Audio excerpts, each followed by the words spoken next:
తెలంగాణ మేధావులు పవన్ కళ్యాణ్ వెంట పడుతూ ఉంటారు, ఆయన మీద పడి ఏడుస్తూ ఉంటారు. బట్ వైసీపీ నేతలు మాత్రం వదిలేస్తారు. ఇది వినడానికే వింతగా ఉంటుంది, కానీ గత కొన్ని రోజులుగా జరుగుతున్న పరిణామాలను చూస్తే మనకు అదే అనిపిస్తూ ఉంటుంది.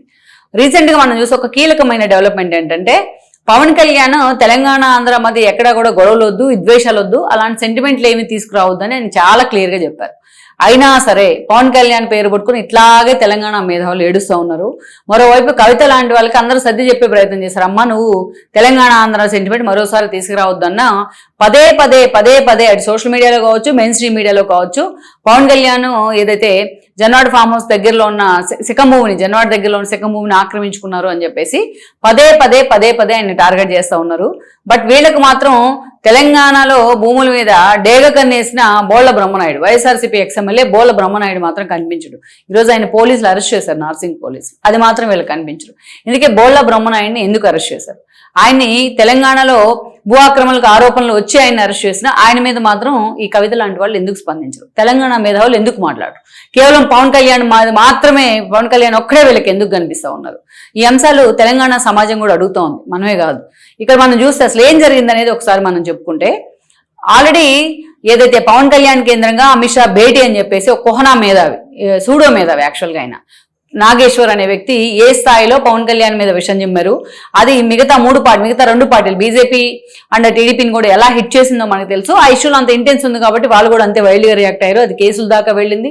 ఆ కేసుల నుంచి తప్పించుకునే క్రమంలో ఆయన సారీ అన్నారు. ఆ తర్వాత డీజీపీని కలిసారు.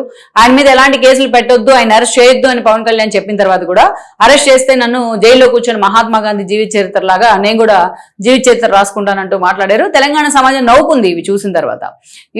ఇది ఇంటలెక్చువల్ బ్రెయిన్ కూడా కాదు, కోడి బ్రెయిన్లు, ఇవన్నీ కోడి బుర్రలే నిజంగానే. సో నిజంగా ఆ బుర్రలో గుజ్జుంటే ఇలాంటి వ్యవహారమే తెర మీదకి వచ్చేది కాదు. తను ఆ తర్వాత కూడా మరుసటి రోజు కూడా కూర్చోబెట్టుకుని జర్నలిస్టుల పేరుతోని కొంతమంది జర్నలిస్టులను తీసుకొచ్చి కూర్చోబెట్టుకుని అలా పవన్ కళ్యాణ్ వ్యక్తిగత జీవితాన్ని, చంద్రబాబు నాయుడిని, లోకేష్ అందరినీ టార్గెట్ చేయించే ప్రయత్నం చేశాడు ఈ మేధావి పక్కనే కూర్చొని. ఈరోజు ఆ మేధావి సంగతి ఏంటి, ఆయన గతంలో ఏ అంశాలను ఎలా చేశారు అనేది పిన్ టు పిన్, నాకు కొన్ని మాట్లాడడం ఇష్టం లేదు వ్యక్తిగత జీవితాల్లోకి వెళ్ళడం. పిన్ టు పిన్ తెలంగాణ మేధావులే చెప్తా ఉన్నారు. తెలంగాణ సీనియర్ జర్నలిస్టులే మీటింగ్ పెట్టుకొని మరీ చెప్తా ఉన్నారు. టీజీఏ మీటింగ్ చూస్తే మీకు అర్థమవుతుంది అసలు ఈ నాగేశ్వర్ ఏంటి, ఆయన బ్యాక్గ్రౌండ్ ఏంటి అనేది వాళ్ళు మొత్తం బయట పెట్టే ప్రయత్నం చేశారు. తెలంగాణ సమాజం మొత్తం చూస్తూ ఉంది ఈరోజు ఏం జరుగుతుంది అనేది. దీన్ని కవిత తన చేతిలోకి తీసుకొని తెలంగాణ ఆంధ్ర కాన్ఫ్లిక్ట్ అంది. ఆంధ్ర వాళ్ళు వచ్చి రొయ్యలు అమ్ముకోవచ్చు, మీరు పార్టీ పెడతానంటే గరడ తిప్పుతానంటే ఊరుకోం సెక్రటరియట్లో అని ఆవిడ వార్న్ చేశారు. అండ్ దెన్ పవన్ కళ్యాణ్ సభ పెట్టుకుంటా అంటే వాళ్ళు పర్మిషన్ ఇవ్వలేదు. అండ్ దెన్ దాన్ని పవన్ కళ్యాణ్ ప్రెస్ మీట్ ద్వారా తను అనుకుని చెప్పదలుచుకుందాన్ని కన్వే చేశారు. అయితే పవన్ కళ్యాణ్ తాను ఏం చేశాను తెలంగాణకి అని చెప్తానే ఆ ఇంటెన్స్ తగ్గించే ప్రయత్నం చేశారు. తెలంగాణ ఆంధ్ర విద్వేషాలు రెచ్చగొట్టొద్దు అని మరుసటి రోజు ప్రెస్ మీట్ లో అదే చెప్పారు. దాన్ని కేటీఆర్ కూడా అంతే స్థాయిలో స్పందనించి మీరు ఎక్కడైనా పార్టీ పెట్టుకోవచ్చు కానీ మీరు తెలంగాణ వాదాన్ని రెచ్చగొట్టే ప్రయత్నం చేయొద్దని అప్పీల్ చేసినట్టున్నారు. అంతా ఎక్కడికక్కడ కామ్ ఉంటే, బట్ ఈవిడ మాత్రం ఇలాగే మాట్లాడుతూ ఉంది. కవిత ఇంకా పవన్ కళ్యాణ్ టార్గెట్ చేస్తూ ఉంది. కవితని ఫాలో అయ్యే చాలా మంది జర్నలిస్టుల పేరుతో ఆవిడ కూడా వాళ్ళు కూడా అంతే పవన్ కళ్యాణ్ భూమిని టార్గెట్ చేస్తూ ఉన్నారు. కొంతమంది జర్నలిస్టుల పేరుతోని ఆయన ఏదైతే కొనుక్కున్న ల్యాండ్ దగ్గరికి వెళ్ళి ఒకవైపు హైడ్రో రంగనాథ్ చెప్తున్నా అది కొనుగోలు చేసింది సక్రమంగా అని చెప్పి ఇలా ల్యాండ్లో ఏదైతే మిస్కన్సెప్షన్ జరిగిందని చెప్పి లైవ్లు ఇచ్చే ప్రయత్నం చేస్తున్నారు లోగోలు తీసుకొని వెళ్ళి. అప్పటికే అది ట్రెస్ పాస్ అవుతుందని పవన్ కళ్యాణ్ క్లియర్గా చెప్పడం జరిగింది. ఈరోజు నా ఆస్తుల్లోకి వస్తే రేపు మీ ఇళ్లలోకి కూడా వస్తారని కూడా మాట్లాడారు ఆయన.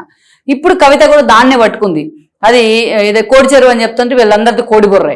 నిజంగా ఆవిడ ఆ ల్యాండ్ని పట్టుకొని పవన్ కళ్యాణ్ని మొత్తం డేటా అంతా తీసుకొచ్చి మీడియా ముందు పెట్టి ఇలా జరిగింది ఈ ల్యాండ్ని కబ్జా చేసి ఊరుకుంటామా, గద్దల్లాగా వచ్చి తెలంగాణ భూముల మీద పడతా ఉన్నారని ఆవిడ మాట్లాడుతూ ఉంది. నేను పద్ధతిగా కొనుక్కున్నాను బాబు, అక్కడ నేను వ్యవసాయం చేసుకుంటా ఉన్నాను, 4 ఆవులను పెంచుకుంటా అని చెప్పాడు పవన్ కళ్యాణ్. ఒకవేళ దాంట్లో అక్రమంగా నేను ఆక్రమించానని తెలిస్తే, ప్రభుత్వ భూమి ఉందని తెలిస్తే మీరు ఎనికి తీసేసుకోండి అని చెప్తా ఉన్నారు ఆయన ఓపెన్. నాకు ఇచ్చేయమంటది ఏంటి ఆవిడ, ఈవిడికి ఇచ్చేయాలి కావాలి రాసేసి. సరే అయితే వీళ్ళకి ఇప్పుడు కవిత కానీ తెలంగాణ వాదులం అని చెప్పుకుంటాం పవన్ కళ్యాణ్ని బూతులు తిడుతున్న సోకాల్డ్ మేధావులు, సోకాల్డ్ జర్నలిస్టులకు కానీ వీళ్ళందరికీ వైసీపీ ఎందుకు కనిపించదు? ఈరోజు పవన్ కళ్యాణ్ భూమి మీద పడి, పవన్ కళ్యాణ్ ల్యాండ్ మీద పడి ఏడుస్తున్న వాళ్ళందరికీ కూడా ఈరోజు వైఎస్ఆర్సీపీ గురించి ఒక కీలక డెవలప్మెంట్ జరిగింది కదా. వైఎస్ఆర్సీపీ వినుకొండ ఎక్స్ఎమ్మెల్యే బొల్లా బ్రహ్మనాయుడు, అతను గతంలో తిరుమల డైరీ ఉండింది కూడా.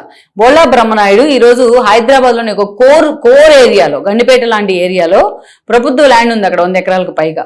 దాంట్లో ఒక 9 ఎకరాలని 9.5 ఎకరాలని పూర్తి స్థాయిలో ఫోకస్ పెట్టి దాదాపు 1000 కోట్లు ఉంది దాని ఎసెట్ వాల్యూ, మార్కెట్ వాల్యూని ఎలాగైనా ఆక్రమించుకోవాలని ట్రై చేశాడు ఆయన. అందులో గతంలో మనం చూస్తే ఈ నిమ్మల దశరథ్ అనే ఫ్యామిలీ ఆ భూమి మాదని క్లెయిమ్ చేసుకుంటూ వచ్చింది కొన్ని రోజులు. వాళ్ళని కన్సల్ట్ అయ్యాడు, రాధాకృష్ణ అనే మధ్యవర్తిని పెట్టుకున్నాడు, తన బ్రదర్ రమేష్ తోని వ్యవహారం అంతా నడిపించి ఒక 10 కోట్లు ఆల్రెడీ ఖర్చు కూడా పెట్టారు ఆయన ఆ భూమిని కైవసం చేసుకోవడానికి. దాన్ని కైవసం చేసుకోవడానికి నకిలీ పత్రాలు కూడా సృష్టించారు, ఎలాగైనా సరే అది మాదే అని చెప్పుకోవడానికి, క్లెయిమ్ చేసుకోవడానికి, దాని మీద కన్నేసిన తర్వాత. ఇదంతా గమనించి అక్కడ తహసీల్దార్ లోకల్ గా ఉన్న అతను శ్రీనివాస్ అనే అతను నార్సింగ్ PS లో కంప్లైంట్ చేయడం జరిగింది. మొత్తం నార్సింగ్ పోలీసులు, అటు మనం చూస్తే బాలానగర్ ECP శ్రీనివాస్ కూడా మాట్లాడుతున్నారు. మొత్తం అందరు కలిసి మన ప్రెస్ మీట్ పెట్టి ఈ టోటల్ ఎపిసోడ్ మొత్తాన్ని నడిపించింది కూడా బొల్లా బ్రహ్మనాయుడే, వైఎస్ఆర్సీపీ మాజీ ఎమ్మెల్యేనే అని చెప్పి ఆయన అరెస్ట్ వారెంట్ కూడా జారీ చేశారు. ఆయన ఎక్కడో అజ్ఞాతంగా ఉండి తాను కోర్టు కూడా వెళ్లే ప్రయత్నం చేసినా కోర్టు కూడా, హైకోర్టు కూడా క్లియర్ గా చెప్పింది, దాన్ని కొట్టేసింది కూడా ఆయన వేసిన పిటిషన్ ను. సో ఆయన అరెస్ట్ చేయాల్సింది అన్నట్టుగా కోర్టు కూడా డైరెక్షన్ ఇచ్చింది. ఈ క్రమంలో ఎక్కడికో పారిపోయినాడు ఆయన. తాను ఫోన్ స్విచ్ ఆఫ్ చేసుకుని తమిళనాడు పారిపోతే పోలీసులు అటు టెక్నాలజీ ఉపయోగించి ఆయన ఫోన్ ని ట్రేస్ అవుట్ చేసి తమిళనాడులోని కాంచీపురంలో ఆయన పట్టుకున్నారు. ఇక్కడ ఈ లోపల ఏం చేశాడు, వాళ్ళ కొడుకు మీడియా ముందుకు వచ్చి మా తండ్రి ఏం చేయలేదు, కావాలని ట్రాప్ చేశారు, ఈయన చిన్న పాలు తాగే పిల్లాడా ట్రాప్ చేయడానికి.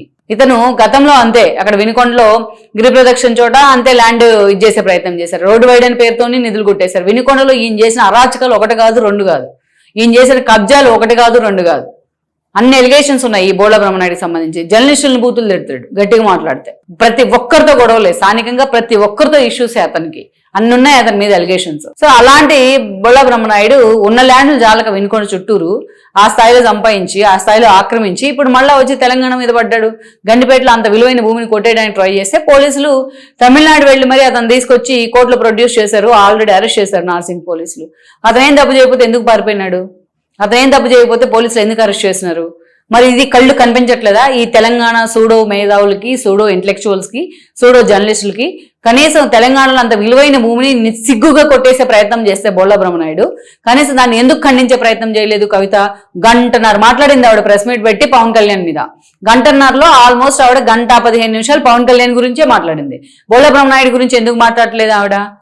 అంటే ఈవిడికి వైఎస్ఆర్సీపీతో ఆ స్థాయిలో సత్సంబంధాలు ఉన్నాయి. ఈవిడ ఇరికిస్తేనే కదా వైఎస్ఆర్సీపీ నుంచి శరచంద్రారెడ్డి కానీ, అదేవిధంగా మనం చూస్తే రాఘవరెడ్డి, మాగుంట శ్రీనివాసరెడ్డి కొడుకైన రాఘవరెడ్డి కానీ లిక్కర్ స్కామ్ లో అరెస్ట్ అయ్యారు. ఆ స్థాయిలో వైఎస్ఆర్సీపీతో ఈవిడికి రిలేషన్ ఉంది, ఆ స్థాయిలో సత్సంబంధాలు ఉన్నాయి. ఈవిడ బిజినెస్ లో వైఎస్ఆర్సీపీతో చేసుకోవచ్చు, ఈవిడ ఆంధ్ర వాళ్ళతో అన్ని బిజినెస్ లిక్కర్ స్కామ్లు కూడా కలిపి చేసుకోవచ్చు, ఈవిడ వచ్చి అక్కడ రొయ్యలు పీతలు అన్ని అమ్ముకోవచ్చు. బట్ బొల్లా బ్రహ్మనాయుడు గురించి మాత్రం ఈవిడ మాట్లాడుతూ పవన్ కళ్యాణ్ గురించి మాత్రమే మాట్లాడుతుంది.